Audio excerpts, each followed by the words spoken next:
little puppet made of pine, wake. The gift of life is thine.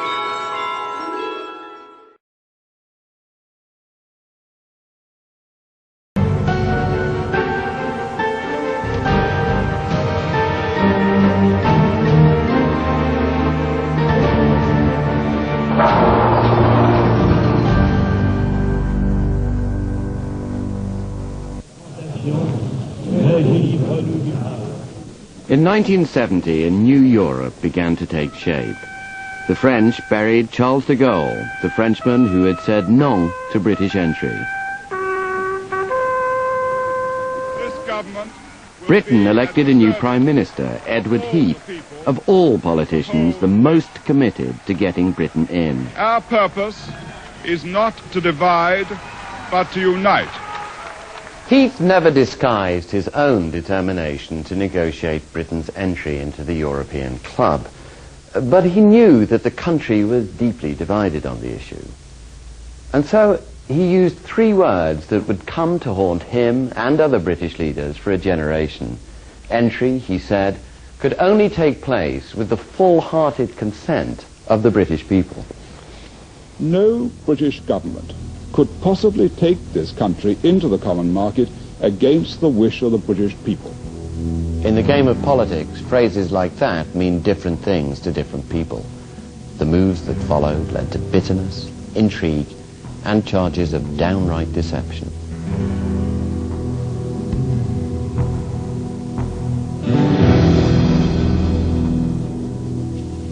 The voters were pawns in each side's propaganda. They were misled, they were conned, they were cheated. When it was over, the game had left wounds that would never heal. I felt that a great national mistake had been made. The Labour and Conservative parties would both bear the scars of battle for decades. It began the split in the Labour Party, which ended with the creation of the Social Democratic Party. And as we know, Heath's game settled nothing. Ted was right when he said you could only do a thing like this with the full-hearted consent of the people, but he knew he hadn't got it.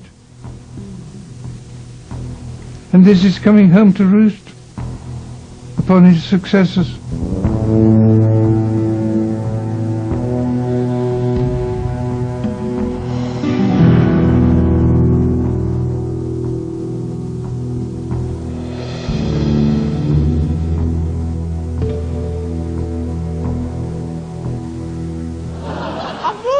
I've been shopping for 6 hours. What have you bought then? Nothing. Nothing at all. A complete waste of time. Wicked, isn't it? Wicked. It'll be worse when we join the common market. That's nice. Mr. Heath would never allow that. Though stiff and moody, Heath was also a man of deeply held passions for music, sailing, and linking Britain's destiny with Europe. The key to entry lay with Britain's old enemies in Paris. Heath's secret weapon was Christopher Soames, once a Conservative minister, now the bon vivant ambassador to France. Soames was charged with opening a private line of communication between Downing Street and the new French president, Georges Pompidou. By chance, Heath had already struck up a friendship with Pompidou's right-hand man. His name was Michel Joubert. M. Pompidou m'a posé deux questions. Comment est-il? Quelle confiance peut-on lui faire? Alors j'ai répondu aux deux questions. Comme je vous réponds aujourd'hui, comment est-il? Et quelle confiance peut-on lui faire? J'ai répondu que c'était probablement le seul Britannique qui croyait à l'Europe, telle qu'elle était dessinée à cette époque. And so secret talks started in Paris. The task of Soames was to ensure that France would not veto British membership again. One aspect of it was the astonishing fact that President Pompidou conducted these very important talks without the knowledge of either his own Prime Minister Chaban-Delmas or his Foreign Secretary Maurice Schumann. It seems quite extraordinary, but it was so. In Brussels, meanwhile, Heath's Minister for Europe, Geoffrey RIPPON, was officially negotiating with all 6 common market countries. The British were desperate that knowledge of their secret talks in Paris should not leak out. It could have been very damaging, of course, if it had been known to the other members of the community that this was going on, even though they would have understood that it was in the best possible cause. Into the new world, come out of the past. You are right in saying that we have had a... The Brussels talks ground on, mired in the humdrum business of farm prices and Commonwealth trade. The French, on the surface, were tough adversaries. One of the things that worried the French was the risk they said they were taking in allowing in a weak economy. Fortunately, our economy at that time was getting rather stronger. But we had to say our economy is strong. Well, they say if your economy is so strong, you could make quite a good contribution.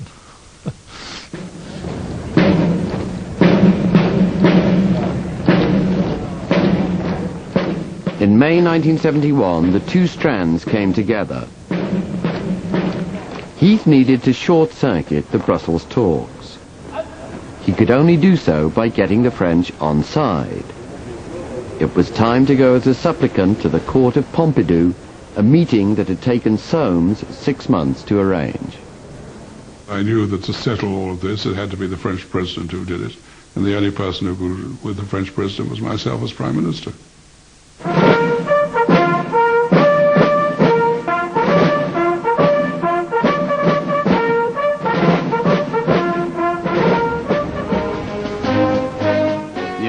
Palace, scene of the vital talks on the common market between the French President, M. Pompidou, and our Prime Minister.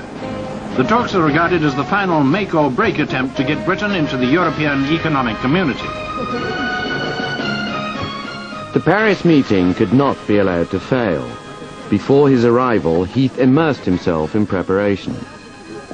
Ted Heath was a very thorough man. It was a cheerful warm spring, and I remember him sitting out in the garden at number 10 and people coming and talking to him about New Zealand butter, talking to him about the Sterling area, talking to him about the financial arrangements, talking to him so that he really absorbed into himself the detail of the discussion. In the end, the detail was immaterial. The key thing was to establish the principle of French support for British entry.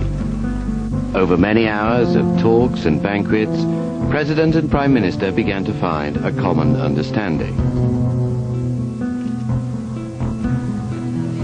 Cometh the hour, cometh the man. The next day, Pompidou turned up at the British Embassy for lunch.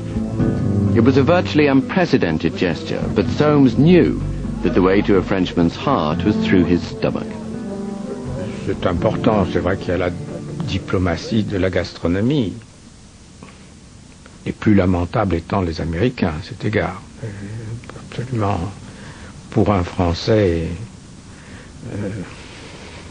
préoccupant, pour choisir un terme modeste. Mais là, avec Soames à l'ambassade, il n'y avait aucun risque. Il n'y en a eu aucun. I remember we had salmon with a mayonnaise, with a mint mayonnaise to start with. Actually, it was a sea trout which had come down from Scotland. We had English lamb, I think it was, and we had some seriously spectacular wines, which was, I think, a 55 claret and 35 port, and I think we had Chateau Yquem with the very exciting suite, all in real same style. Inside the embassy, if there'd been any doubt about the prevailing atmosphere between the two heads of government, that was dispelled at once in the way they reacted to each other. It seemed to bear out this evening's headline, in English, in the Paris newspaper François. Pompidou Heath Smiling Day. After the pudding, it was off to the Salle des Fêtes at the Élysée Palace, the very room where 8 years earlier de Gaulle had turned Britain down. Now, basking in the warm glow of claret and sauterne, Heath and Pompidou held a historic press conference. This was the very room in which de Gaulle had pronounced the veto. And when Pompidou made his famous remark, there are those who say that France is determined to exclude Britain, and those who say that Britain does not have a European vocation, and you see before you two men who are convinced of the contrary. Ils sont convaincus du contraire. It was a marvelous moment. I had no idea he was going to say anything of that kind. And at this moment, when I recovered myself, because I was moved by this, I looked at the correspondence, and there were many wet eyes in the room.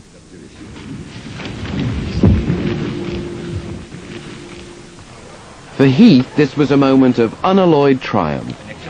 He knew the formal negotiations in Brussels were not over, but he also knew the French veto was a thing of the past. From Paris to Brussels, from high politics to cheese. Geoffrey Rippon's talks moved rapidly to a conclusion. Britain's effective entry fee into the club was fixed at £500 million a year. All remaining details were settled in a round-the-clock session that lasted 3 days. We were left simply at the end with New Zealand dairy products, taking cheese and milk together, and our contribution to the budget. We had to settle New Zealand on favourable terms because that really was an important political issue in the House of Commons. The dawn broke and the celebrations began. The great windows at the end of the council chamber were blood red with the dawn, and people began to clap. And we felt that it had been a turning point in history. And then the champagne was produced. You can turn it into a loving cup. Grab the other side of the glass. It all went very well. I mean, there was general approval of what had been achieved. Obviously, critics were still saying we'd given away too much, but the general impression was that it was all right. It was virtually over. But it wasn't. Heath might have squared the French and the other Europeans.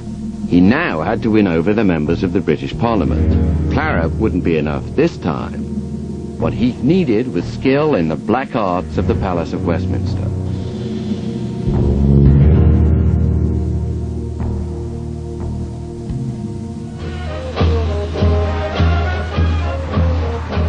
In Britain, Europe was becoming a dominant issue across the political spectrum. Farmers were worried about the common agricultural policy. Consumers worried about higher food prices and jobs.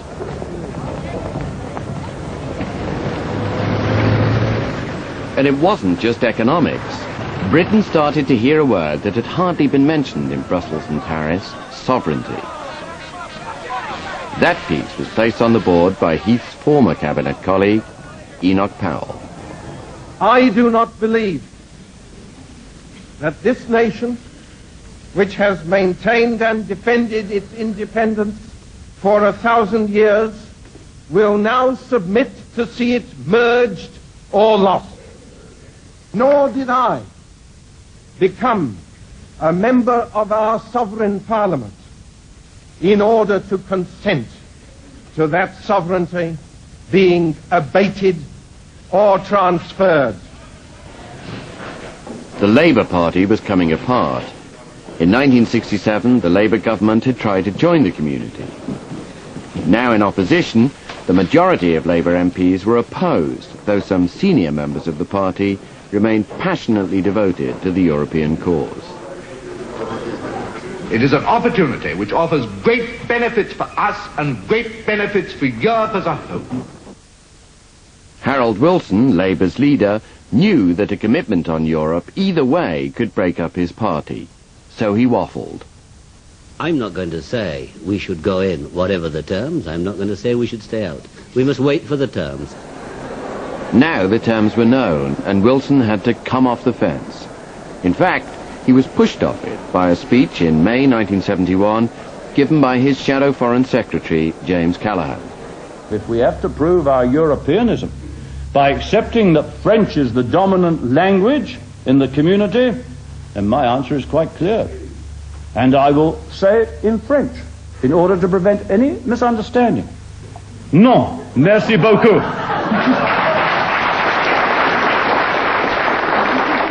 It was seen quite rightly by Wilson as if he stepped into a pro-European position, he would be outflanked by Jim Callaghan and challenged for the leadership. It's a powerful speech.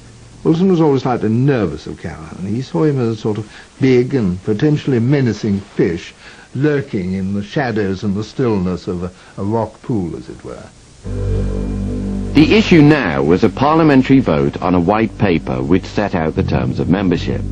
The official Labour line was to vote against. That meant that the small number of anti-marketeers on the Tory benches were dangerous. Heath's first instinct was to crack them into order with a three-line whip. If you had a free vote Prime Minister on your side, you would not get a majority from your own side, would you? You have no evidence of that. Do you deny it? Yes. How can you possibly know that? Then why are you afraid of having a free vote? Because I said that on a major issue such as this, the government is absolutely entitled to ask for its support. But there was an alternative. If Number 10 allowed the Tories a free vote, enough pro-market Labour MPs might vote with their conscience to give the government a clear majority. The gambit was dreamt up just down the street by the old fox, Francis Pym, then Chief Whip. Our overall majority in the Commons was only 25, and we had something like 18 determined anti-marketeers, so that our majority on this issue, if the Labour Party were united against us, was clearly extremely vulnerable. The great parliamentary debate on Europe was fought for 6 days on the floor of the House. Many MPs have described it as the greatest debate in Britain's parliamentary history. Heath was eventually persuaded. When the big vote came in October 1971, Pym's strategy worked. Despite Labour's three-line whip, enough Labour MPs voted with the government to give Heath a huge majority of 112. We watched sort of hawk-like as each person broke away and came into the lobby, and everybody was being watched very closely to see what way they went and how they voted. But we had a sense, almost, I think, of solidarity that made it actually quite hard not to vote in the yes lobby. And then the tellers came in, and this enormous majority was announced, mainly because Roy Jenkins had had the courage to lead 68 Labour MPs into the Ayes lobby to vote for it. And there was pandemonium on the Labour benches. It's one of the few times, I think, ever I've heard in the House of Commons bad language being used. You know, it's not the kind of thing you normally do, but bad language was used that night. I remember someone crying out at Roy Jenkins, "Fessis bastard." It was an ugly moment. There were one or two, how shall I put it, disobliging remarks, but that was very much from a rather excitable little fringe of individuals. I said to him, as soon as you've voted, the best thing you can do is show off, get off the premises, don't hang around, don't sit about looking either pious or triumphant or self-righteous. Just go home straight away. But the parliamentary vote was in favour of joining the Six with a majority of 112 for the government. Never again would Heath have such a triumph in Britain. Harold Macmillan, his old boss, lit a bonfire of celebration on the cliffs of Dover. Little did he know, the fire lit that night would smoulder for decades, burning first Labour and then the Tories. Well, I remember calling out to a member of the government who was leaving after the division, "It won't do! It won't do!" They still think it won't do. But who worried about Powell? Heath arrived at the Egmont Palace in Brussels on the 22nd of January 1972 to sign the Treaty of Accession. At the third attempt, and 8 years after Heath himself had been rebuffed, Britain was in. Wilson had been asked to represent the Labour Party.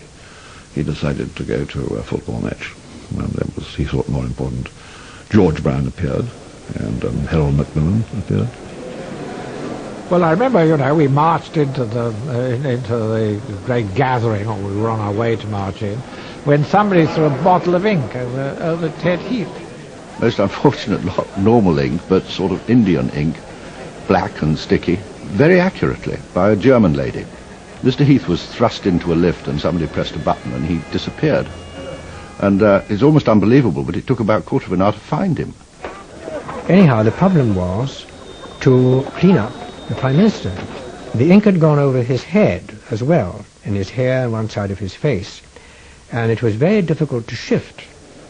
And then suddenly Alec Douglas Hume went missing, and then there was even a suggestion that he'd been kidnapped, but in fact he was just simply gone off rather typically to the laboratory and was washing his own shirt, which had had a splatter of ink on it. Poor Ted. It took the flunkies over an hour to clean him up and find a new set of clothes.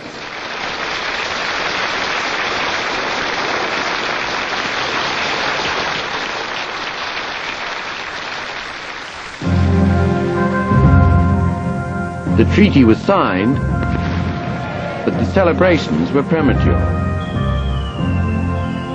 Heath now had to get Parliament to pass a bill which would make membership with all its obligations a matter of British law. His opponents thought the legal aspects of this were so complicated that a huge bill would be needed, perhaps 1,000 clauses long, and that they might soon be celebrating the bill's demise. Of course we can stop them.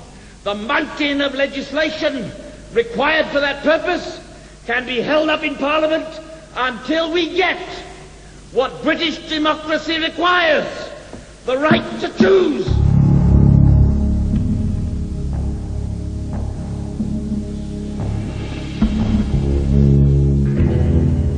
Heath now made a move of stunning audacity. The bill, encompassing huge constitutional changes, would be very short, just 12 clauses. The simplicity of the bill overwhelmed all that saw it. I think the government was as delighted with it as the opposition was horrified by it. The opposition had thought that it might be a 1,000-clause bill. Of course, but they were wrong. And those who were opposed to it, like Michael Foot and Peter Shaw, who for some strange reason were given by Wilson the job of handling it for the Labour Party, wanted to have the greatest possible excuse for holding up the whole thing for years and wrecking it. That's why they demanded 1,000 clauses. There's no justification for it. Short as the bill was, the parliamentary struggle was set to last for months, and this time the arithmetic would be much tighter. The pro-market Labour MPs had said they would now obey the party whip and vote against the government. So the question was, were there enough Tories?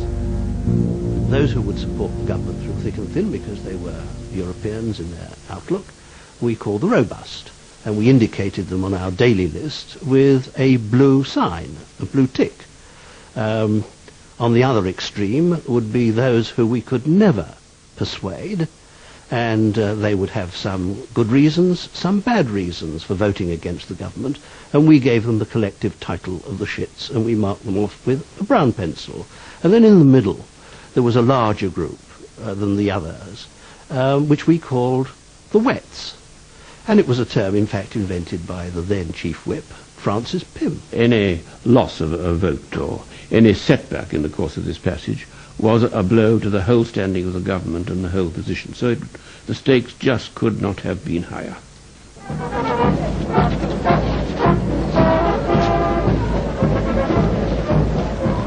Outside the House of Commons, the debate was getting hotter. Anti-market protesters accused Heath and his supporters of betraying Britain.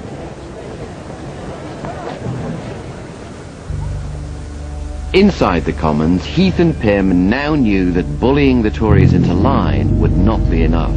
They needed extra ammunition. There was only one place to go, to the Labour pro-marketeers. A secret deal was done, which meant that during the passage of the bill, the government would never lose a single vote.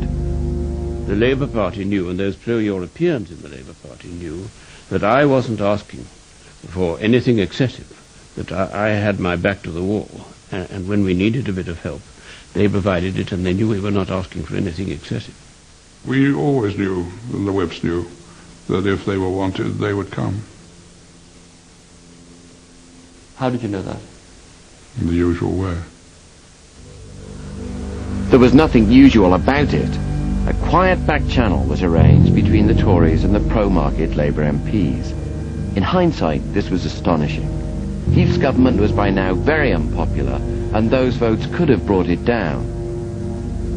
24 years on, those in the know still squirm with embarrassment. Well, there was no collusion in which I was involved, but the government was never defeated. I think I was sort of kept away from anything like that. People disappeared, they went to the films, they just didn't show up and so forth. There was quite a bit of quiet understanding that there were certain amendments where it was better for people to just find themselves, you know, speaking at a meeting in Little Gainsborough or something, so that they wouldn't be there. At the heart of the plot was a red book, never before made public, kept by the pro-European Labour MP John Roper. He guaranteed that there would be just enough Labour abstentions for the government to win every vote.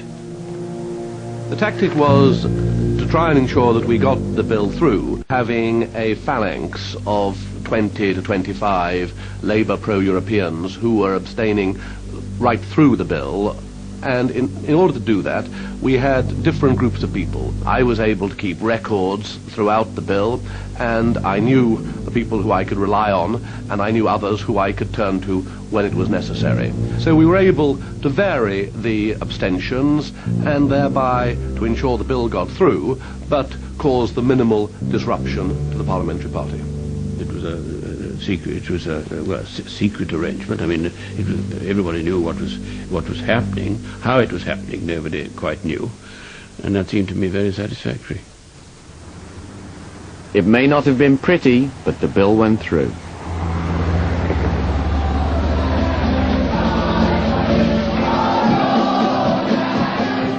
On New Year's Eve, British residents in Brussels celebrated as Britain finally joined the European club.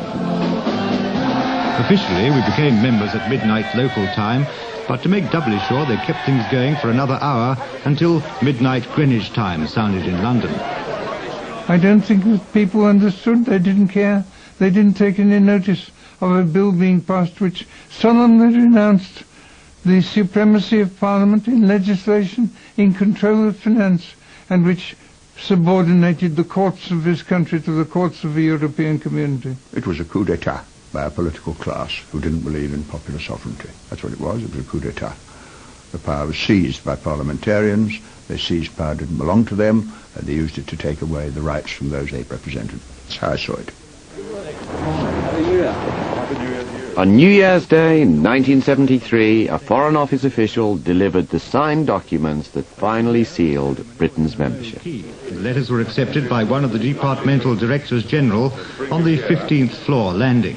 The formal decisions by Her Majesty's government recording their assent to the decisions by the Council of the Member States and of the Council. But even before these formalities, Heath, Pompidou and their European partners had been discussing radical plans.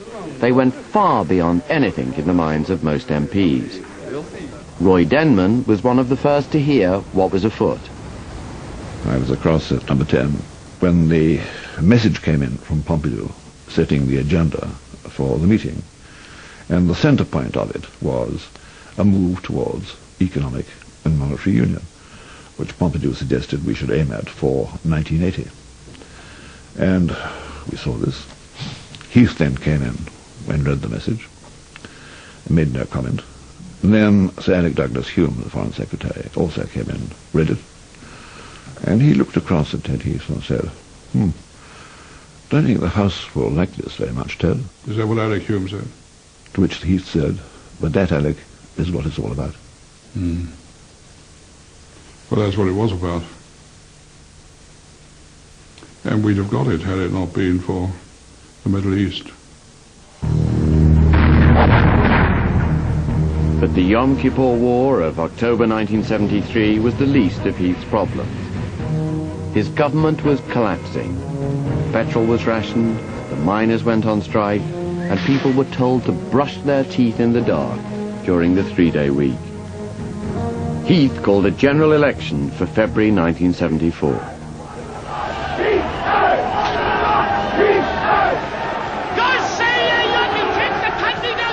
4 days before polling, Enoch Powell took his revenge. He effectively told his supporters to vote Labour. Since you and I are united in our dislike of British membership of this EEC, like this, then we know how to set about using this election to get what we want. So unpopular was Heath that even Wilson looked a decent bet. There's been a big swing to us this week the polls haven't caught up with. We know what's happening on the doorstep. Look at this. Barely a year after leading Britain into Europe, Heath was out of Downing Street and Wilson was back in. We've got a job to do. We can only do that job as one people, and I'm going right in to start that job now. One people? Wilson didn't even have one party. His cabinet and his MPs were bitterly divided on the European question. There was a real chance that without classic Wilsonian moves, Labour would fall apart.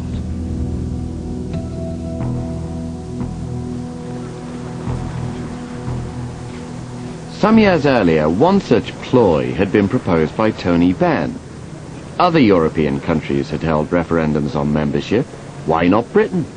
Government, Whitehall and the whole of Fleet Street are still trying to brainwash the British people, of all people, into believing that we are quite unfitted to exercise the same basic right of self-determination.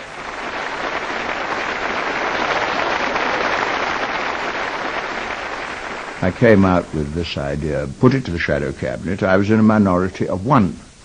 And Callaghan said at the end, well, whatever we may have decided, Tony may have launched a little rubber life raft into which one day we may all wish to clamber.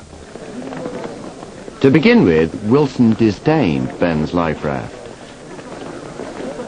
But as the sea got choppier, he would change his mind. We had a meeting of the Shadow Cabinet, and indeed a vote on the referendum, and it was decisively defeated by about 3 or 4 to 1, with Harold Wilson voting against it. Is it correct to assume that if Mr. Wilson sees the polls are going against him, that he'll say at the last minute that he will allow a referendum on the common market? The answer to that is no. I've given my answer many times. I don't change it because polls go either up or down. And then suddenly he swung round, and there was another meeting exactly 2 weeks later, in which it was carried by a majority of one only, but it was carried. I do believe the British people, in view of all that's happened, must have the last final word through the ballot box in a referendum. So his deputy leader resigned. This was no way to run an opposition, chopping and changing from fortnight to fortnight, from week to week, as it were, within 2 weeks. And not on any grounds of changed beliefs, but on grounds of purely opportunist politics. So now Labour was back in power, having promised first a fundamental renegotiation of the terms of entry, and second, a referendum. The man in charge was James Callaghan, old Monsieur Non Merci himself. I was astounded by how anti-Europe Jim was. And I was rather depressed because I thought the negotiation was going to break down and Jim Callaghan is going to come back from Brussels one day and say we must leave the community. The mandarins of the Foreign Office were used to domestic policy changing. Changing foreign policy overnight was quite another matter. Callaghan summoned all the British ambassadors in community countries to a frosty meeting in his office.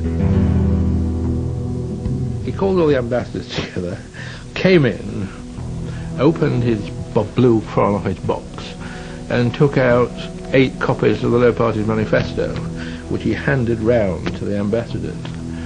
Made a joke about them having to pay for them, and they weren't quite sure whether this was a joke or not. I mean, some were half fumbling for change in their pockets. And then told them the page on which to open the manifesto, which they duly did. And Jim said, would you read the paragraphs on Britain in Europe? They weren't quite sure whether they're supposed to read these tout ensemble out loud or whether they're supposed to, but they read them, and Jim said, I thought you'd like to know this is our European policy. We, I suppose, rather cynical Foreign Office people thought this a bit odd. Did you do that? I don't think we did do the manifesto. No, I honestly never got the manifesto out and started reading it. No, I never did that.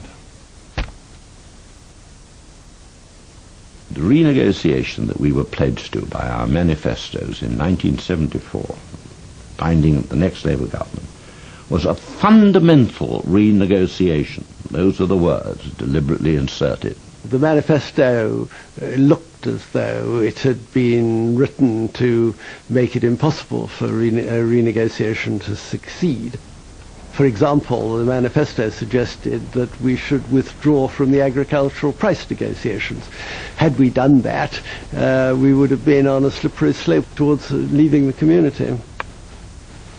The Foreign Office may not have thought that was an option, but to all intents and purposes Callaghan did, so the Mandarins quietly, as is their way, went about making sure that their view of Europe, and not that of the Labour anti-marketeers, prevailed. The Foreign Office, who professionally obviously wanted Britain to have influence in the world, and for very good reasons, because unless we have influence we can't protect British interests, were naturally disposed to make a success of our membership. We're renegotiating, and at the end of the period of renegotiation, it will be important for us to decide, both in Europe's interest and in Britain's interest, whether this is an arrangement that is suitable and agreeable and worthwhile to both of us. Jim Callaghan went to Brussels as Foreign Secretary and made the first speech, which sounded very tough and reassured people. But then every point was conceded. And at the very end, the constitutional question, which was the really important one, was never discussed. For all his early brio, Callaghan was trapped.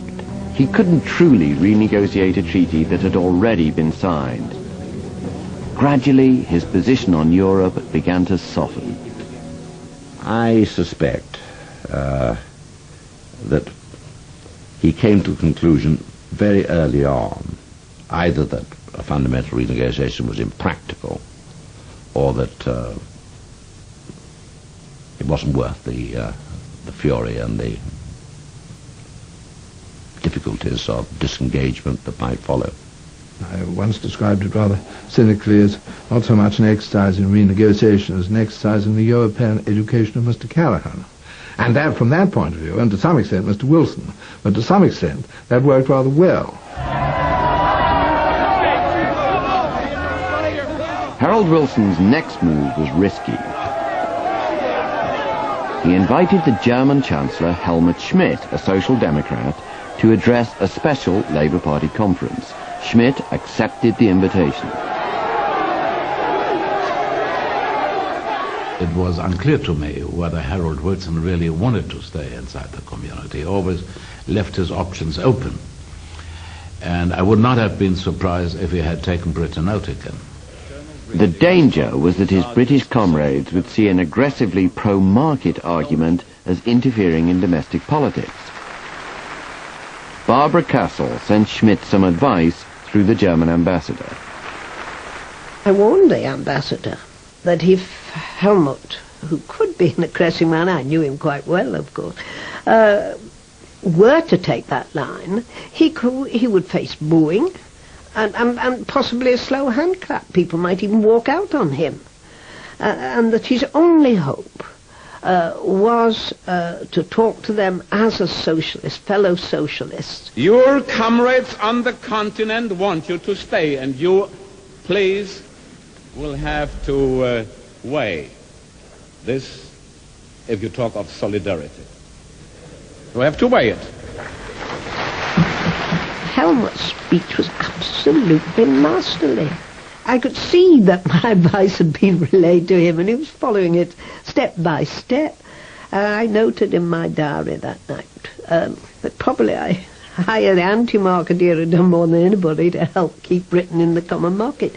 I'm not going to interfere with your decision, and of course I'm not going to shoot from the hip at high noon, as somebody has said.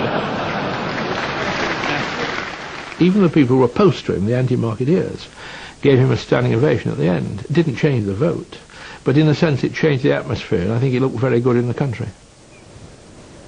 Shortly afterwards, Schmidt and Wilson met at Chequers and did a deal. Wilson would campaign for staying in. Schmidt would give Wilson just enough concessions to claim that the renegotiations had worked. If he was to let Britain stay within the community, it was necessary to give him some success in the renegotiations. At the Dublin summit in March 1975, it was all smiles. It was Wilson's 59th birthday. Joined by the new French President, Valéry Giscard d'Estaing, Wilson celebrated as a great victory something that had just been a ruse to hold Labour together. Nothing fundamental came out of the renegotiation. Nothing fundamental could have come out of the renegotiation. And it was essentially a brilliant ploy by Harold Wilson to make the antis feel that their position had been taken seriously and every possible attempt had been made to meet it. But, sadly, unfortunately, our European colleagues were not very sympathetic, so there was only a certain amount we could do. I thought it was very clever. It was a sort of brilliant waltz. 5 years after Heath had entered Downing Street, the long process was heading for the end game.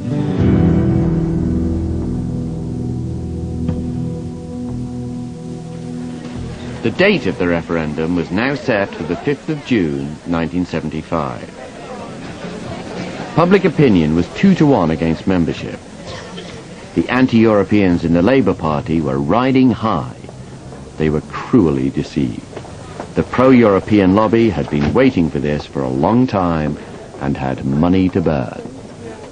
Over the last few weeks, Conservative, Liberal and Labour Party leaders have been travelling the country talking to all sorts of people in all sorts of places.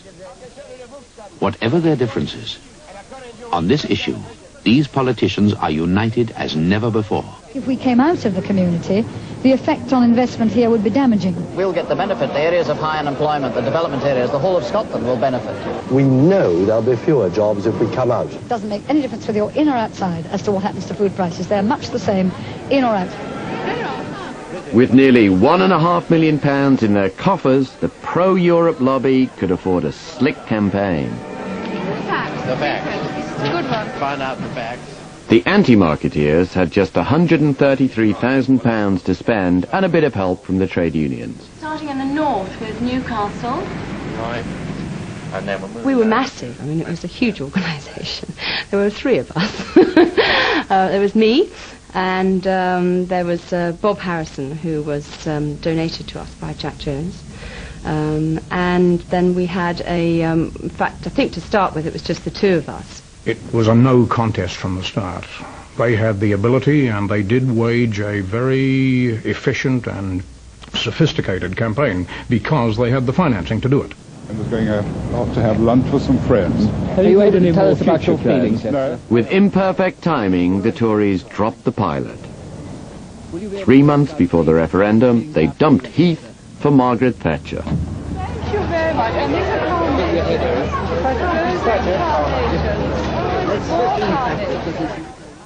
In those days, Mrs. Thatcher campaigned for Europe with gusto. We want a jumper parade.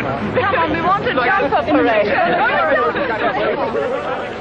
Very fitting that you should keep an all-night vigil under the statue of Sir Winston Churchill, the first person to have the great vision of working together for peace in Europe. Now, can you just make one hand out? Yes.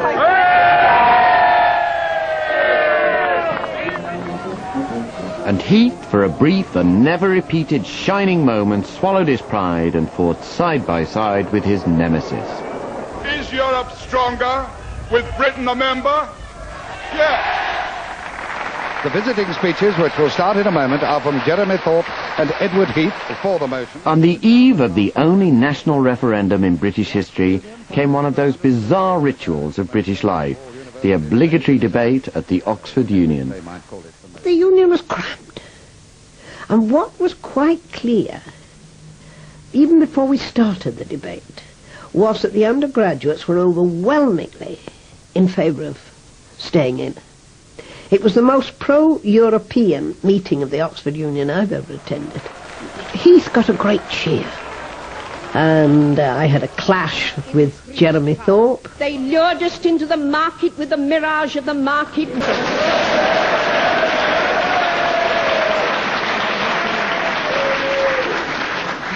I'm very grateful to the Right Honourable Lady may we assume that if the vote is yes, she would not stay on to administer those policies as a minister?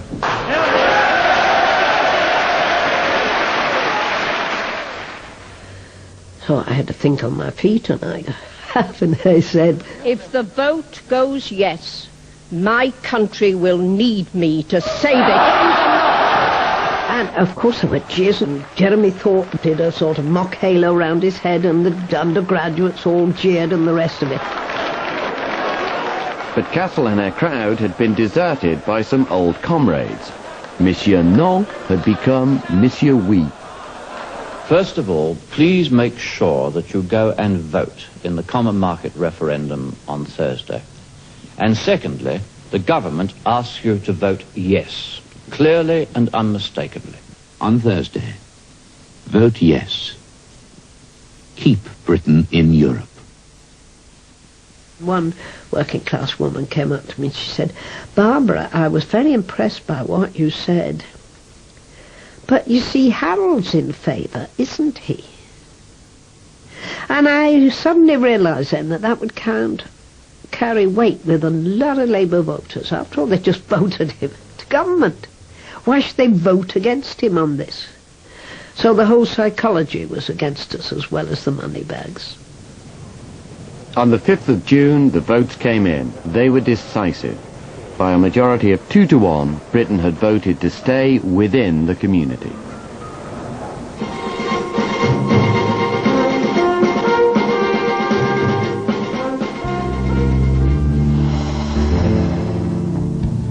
The anti-marketeers had lost, but there were casualties among the victors too.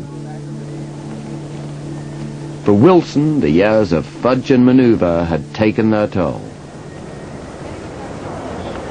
He got a great deal of criticism. His esteem in the press and everywhere else went very low indeed. He minded that a lot. I know he minded it. And he was never quite the same man after that, in my view. But nor was Jenkins. The man who had once been thought most likely to succeed never did. It was a very foolish thing to do, to resign the deputy leadership, because if he hadn't, he would have been leader instead of Callaghan. There's no question in 1976. The truth was that the long, bruising battle to get in had left both main parties damaged. Only the most passionate devotees to the European cause could argue that they had not been harmed. Churchill didn't suffer from it. Macmillan didn't suffer from it. Hume certainly didn't suffer from it. I haven't suffered from it. Perhaps Harold Wilson suffered from it. James Callaghan a bit, Margaret Thatcher, and indeed the present situation. Well, maybe. You must ask them. Got to get in to get on. Must move ahead or we fall behind. Nothing in life stays the same. Got to get in to get on.